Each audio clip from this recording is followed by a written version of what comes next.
really appreciate you being part of the Dirndl diversity movement because you need a pattern if you're going to make a dirndl. The fabric's the easy part. Online dirndl sewing workshop. So if you want to learn how to make your own, I have put so much into that, and you don't have to go through the German instructions. So if you find other sewing classes of how to make a dirndl, you can actually do it through my class. And I have it all in English because I went through and interpreted all into English. Talking about diversity, I am wearing my Haunted Mansion dirndl, inspired by Disneyland's cast members at the Haunted Mansion. Wow. Okay, stand up. We have to see it. Let's see if I can show you.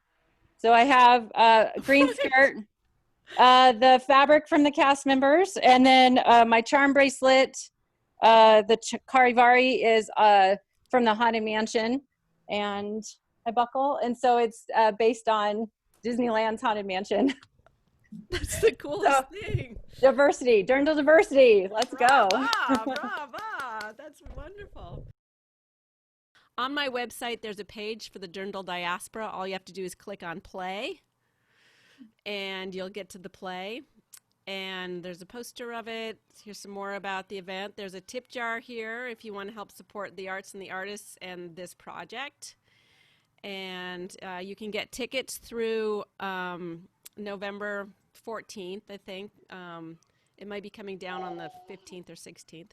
This is the cast from our original reading last year in the Diamond when we could go out, and we did a cold read in front of a lot of people who were drinking a lot of beers.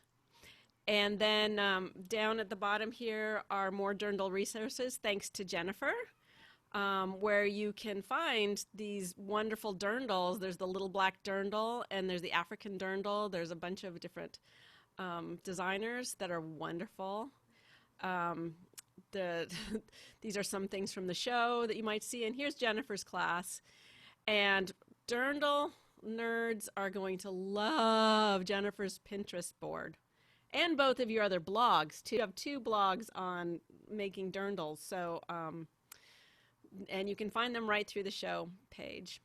So a free download, everybody gets this free download of how to host a dirndl diversity fashion show in your community.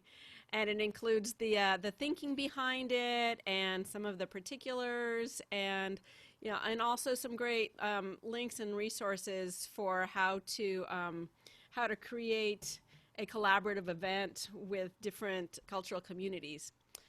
So dirndlsewing.com. That's the easy one, which takes you to Emma Lilly Designs. All right. And that will have a lot more. I'm in the process. Don't talk yet. Sorry. Okay, so now go ahead and talk about it.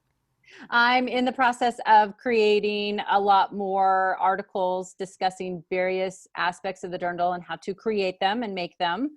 And then I will be adding sewing tips and things like that, where to find patterns, things like that. And then also I'm working on a new pattern line as well that will include some dirndl designs.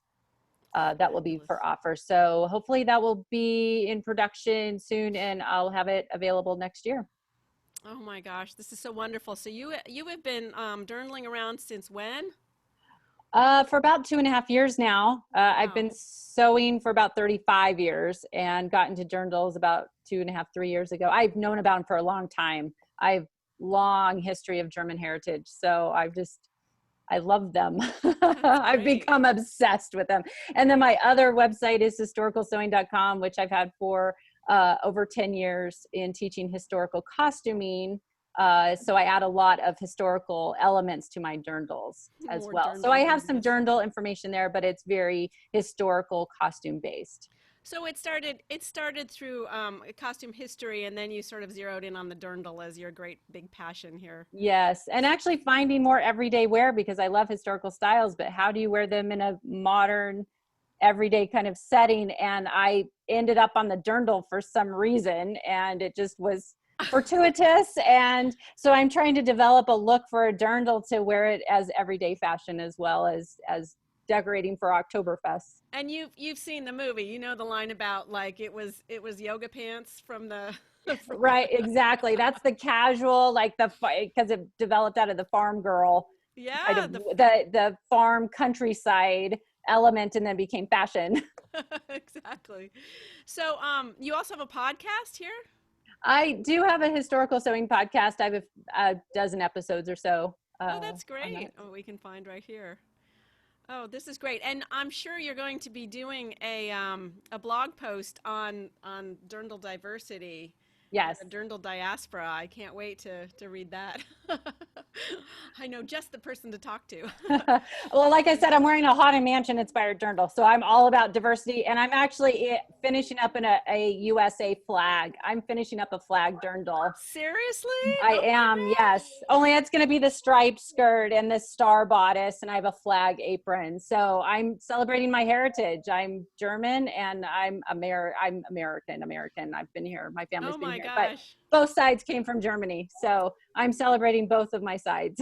Wow, that's fantastic. That's the Zendaya dress. Maybe she'll hear about it. Maybe she'll want to wear it and make herself one. Maybe some fabulous dirndl designer will mass produce them. Do you ever have the problem Savannah does of like, oh, should I mass produce, or are you mostly a teacher and a I'm more a teacher. I wouldn't want to get into manufacturing. That's a yeah? whole different ball of wax. But you can certainly advise and guide, yeah, the person out there who's looking at this and going, I want to do that. So we hope we find that person. Yes. All right. Okay. All right. Dirndl power. Woohoo! Me, me, me, me, me, me, me, me, me. Okay. Bye, everybody. Take care. Para, para,